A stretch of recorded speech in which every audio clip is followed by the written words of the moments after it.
Hello everyone, আমি Emdadul. Welcome to our channel. আজকের এই ভিডিওতে আমরা আলোচনা করব আরএসএসের প্রধান মোহন ভগবত কলকাতা এসেছে, কিন্তু এই বাংলার কোনো বিজেপির নেতা লিডারের সঙ্গে দেখা করছে না। কারণটা কি?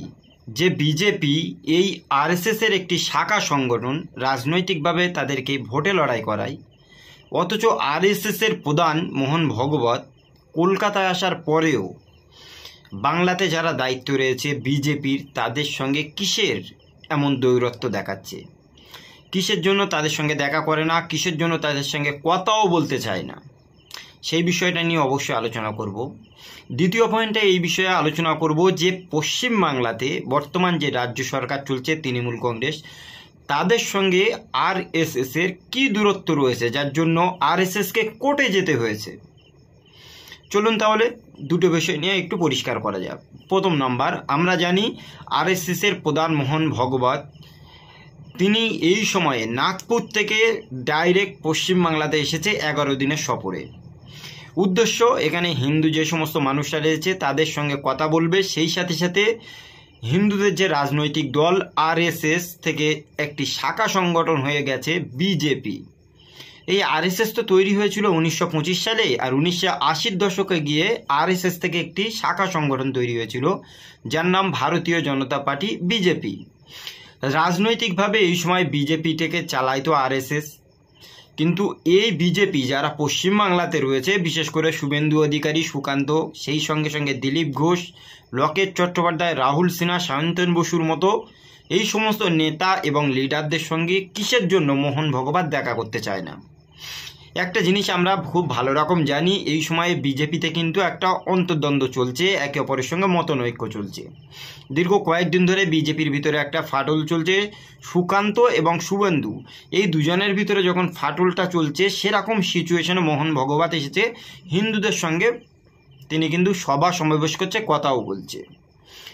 সেই সাথে সাথে 2026-এর এপ্রিলের দিকে পশ্চিমবাংলাতে বিধানসভা নির্বাচন রয়েছে।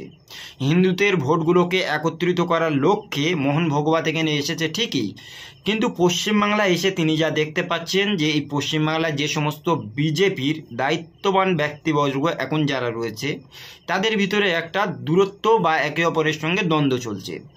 বিশেষ করে প্রকাশ্যে তিনি জানতে পেরেছেন যে এখানে শুভেন্দু অধিকারী, যিনি বিরোধী দলের নেতা রয়েছে, সেই সাথে সাথে এখানকার যিনি সভাপতি রয়েছে সুকান্ত, এদের সঙ্গে কিন্তু একটা মতনৈক্য চলছে।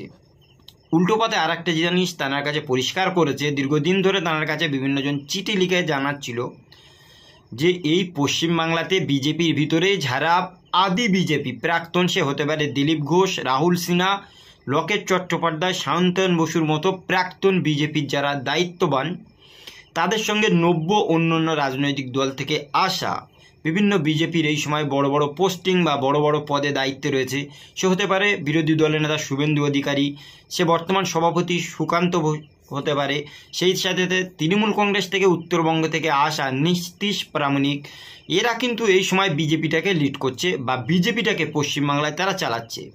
তাদের সঙ্গে প্রাক্তন যে সমস্ত বিজেপির নেতা লিডার, তাদের ভালো রকম মিল বা বনিবনা হয় না। সেই জন্য কিন্তু বিভিন্ন জায়গায় সভা সমাবেশ বা হোয়াটসঅ্যাপ গ্রুপ বিভিন্ন জায়গায় কিন্তু এই সময়ে একে অপরের সঙ্গে আমরা দেখতে পাই না। সেরকম সিচুয়েশন যখন মোহন ভগবতের কাছে পরিষ্কার করে প্রাক্তন বিজেপি কর্মীরা জানিয়েছে, তখন কিন্তু মোহন ভগবত আরএসএসতে প্রকাশ্যে বর্তমান যে সমস্ত দায়িত্ববান রয়েছে এই সমস্ত বিজেপির সঙ্গে আর দেখা করতে চায় না। সেই সাথে সাথে তিনি পরিষ্কার জানিয়ে দিয়েছে যে আগামী বিধানসভা নির্বাচনের খুব আগে যে দৌরত্বটা রয়েছে, এটা যদি না মিটমাট করা যায়, তাহলে কিন্তু এখানে বিজেপি যে একটা স্বপ্ন দেখছে যে পশ্চিমবাংলা দখল করবে, তারা কিন্তু করতে পারবে না।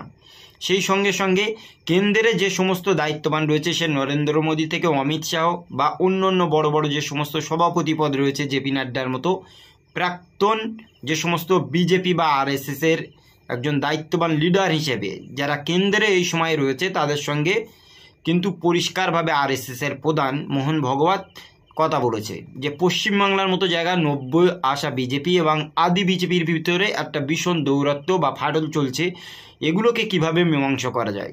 সেই লক্ষ্যের জন্য কিন্তু মোহন ভাগবত কোনো রাজনৈতিক বা কোনো রকমই এই আদি বিজেপি কিংবা নব্য বিজেপির সঙ্গে দেখা করে না, কথা বলে না, একটাই কারণে।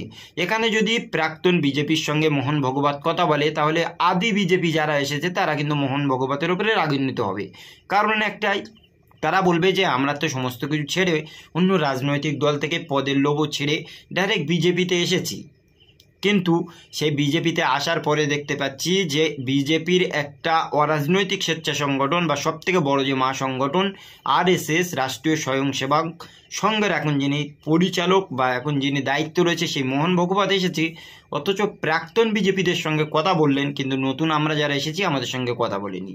সেই জন্য বিজেপিতে একটা ফাটল আরও বড় হবে সেই চিন্তা করে কিন্তু মোহন ভাগবত যে সমস্ত প্রাক্তন কিংবা নতুন বিজেপির দলীয় নেতা লিডার রয়েছে তাদের সঙ্গে কথা বলতে চাইনি। সেই সাথে সাথে আর একটা জিনিস তিনি করছেন, বিভিন্ন জায়গায় সভা এবং সমাবেশ করছেন, সেই সাথে সাথে প্রতি জায়গায় মানুষদেরকে আস্তে আস্তে সদস্যপদ গ্রহণ করার জন্য উন্মুক্ত করার চেষ্টা করছে। আমরা জানি পশ্চিমবাংলাতে বিগত কয়েকদিন ধরে এই সদস্য সংগ্রহ চলছিল, তাদের একটা টার্গেট ছিল প্রায় 60,000-এর মতো মানুষদের সদস্য করবে। সেখানে শুভেন্দু, সুকান্ত বা বিভিন্ন জনের যে ফাটল, সেই ফাটলের পরে পশ্চিমবাংলায় মাত্র 16,000 সদস্য তৈরি করতে পেরেছে বিজেপি আরএসএস।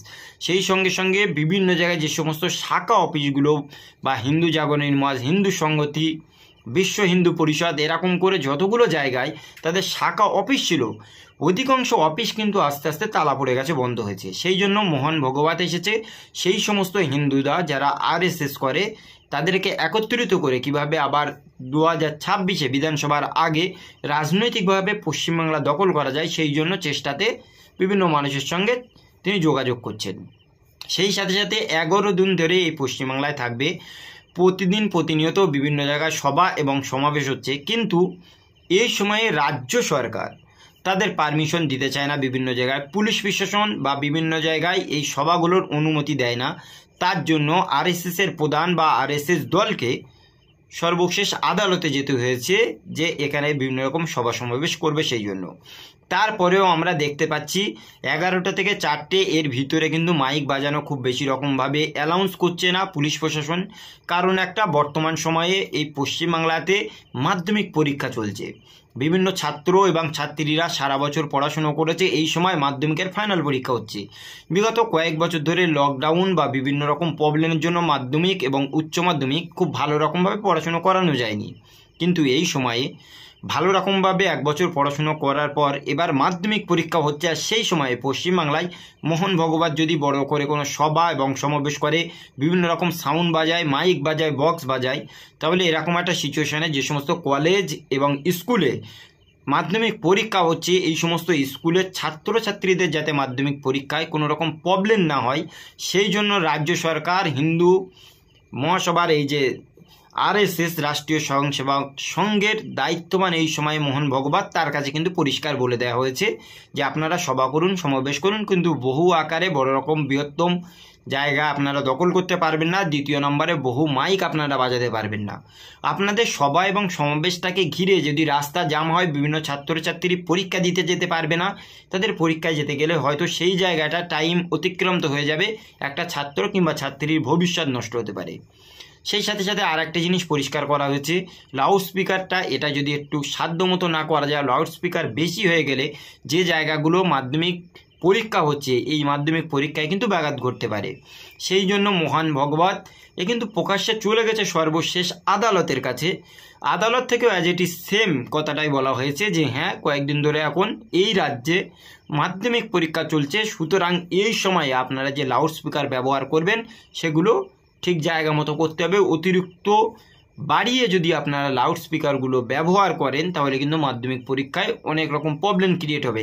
সুতরাং কোর্টে থেকেই তাহলে একটা ভালো রকম ডিসিশান দিয়েছে। একটা জিনিস বুঝতে হবে, এই পশ্চিমবাংলায় বিভিন্ন রাজনৈতিক দল, রাজনৈতিক স্বেচ্ছাসেবী সংগঠনরা কিন্তু সভা সমাবেশ করতে পারে, কিন্তু তৃণমূল কংগ্রেসের সঙ্গে আমরা জানি রাষ্ট্রীয় স্বয়ংসেবক সংঘ বা আরএসএস থেকে মমতা বন্দ্যোপাধ্যায় বা অন্যান্য রাজনৈতিক দল অনেকটা দূরে সরে রয়েছে। কারণ একটাই, তারা কিন্তু অনেকটা ধর্মের ভিত্তিতে রাজনীতি করতে চাইছে। বিগত কয়েক বছর ধরে আমরা পশ্চিমবাংলাতে দেখে এসেছি সাম্প্রদায়িক একটা রাজনীতি তৈরি করে বা রাজনৈতিক দল বিজেপি দীর্ঘদিন ধরে পশ্চিমবাংলায় একটা জায়গা দখল করতে চাইছে। এমনকি বিজেপির বর্তমান যিনি বিরোধী দল নেতা রয়েছে শুভেন্দু অধিকারী, সে তো বিভিন্ন জায়গায় সভা এবং সমাবেশ থেকে সাম্প্রদায়িক বিভিন্ন রকম কথাবার্তা বলছে। সেই সঙ্গে সঙ্গে বিজেপি কিন্তু এই সময়ে তারা লোকসভায় বলেছিল আপকি বার 400 পার, সে জায়গায় দেখেছি মাত্র 240টা সিট তারা পেয়েছিল, তার বেশি পায়নি। কিন্তু পরবর্তীকালে বিভিন্ন রাজ্যগুলোতে তারা কিন্তু যে সমস্ত বিধানসভা নির্বাচন হয়েছে সেই জায়গাতে একের পর এক কিন্তু তাদের বিজয়ের রথ চলতেই রয়েছে। বিশেষ করে মহারাষ্ট্র, সেই সাথে সাথে হরিয়ানা, দিল্লির মতো জায়গায় এবারেও তারা কিন্তু ক্ষমতায় চলে এসেছে। যে দিল্লিতে 1-2 বছর নয়, দীর্ঘ 10 বছর ধরে আম আদমি পার্টি সেখানে রাজত্ব করেছে, সেই রকম একটা সিচুয়েশন থেকে এবারে 48টা বিধানসভা জিতে বিজেপি কিন্তু তাদের মুখ্যমন্ত্রী সেখানে শপথ নিচ্ছে। সুতরাং কিন্তু তাদের আর একটা টার্গেট থাকবে আগামী 2026-এর এপ্রিলের দিকে যে ভোটটা রয়েছে পশ্চিমবাংলা বিধানসভা নির্বাচন, সেই দিকে তারা টার্গেট করে পশ্চিমবাংলাটাকে দখল করার জন্য আরএসএসের প্রধান মোহন ভগবত কিন্তু এখানে এসেছে। সেই জন্য এখানে যে ওয়েস্ট বেঙ্গল গভর্নমেন্ট চলছে এবং আরএসএসের একটা দৌরত্ব আস্তে আস্তে বাড়ছে। আর বিজেপির যে সমস্ত নব্য বিজেপি এবং আদি বিজেপির ভিতরে ফাটলের জন্য কিন্তু এই জায়গাতে মোহন ভগবত যে সমস্ত নেতা লিডার রয়েছে তাদের সঙ্গে দেখা করতে চাইছে না। সুতরাং আগামী দিন কি হবে এসব বিষয়গুলো নিয়ে অবশ্যই আপনারা আপনাদের মূল্যবান মতামত কমেন্টে জানাবেন। সুতরাং আজকের এই ভিডিওটি এই পর্যন্তই, দেখা হবে অন্য কোনো দিন অন্য কোনো টপিকে। সকলে ভালো থাকুন, সুস্থ থাকুন, থ্যাংক ইউ।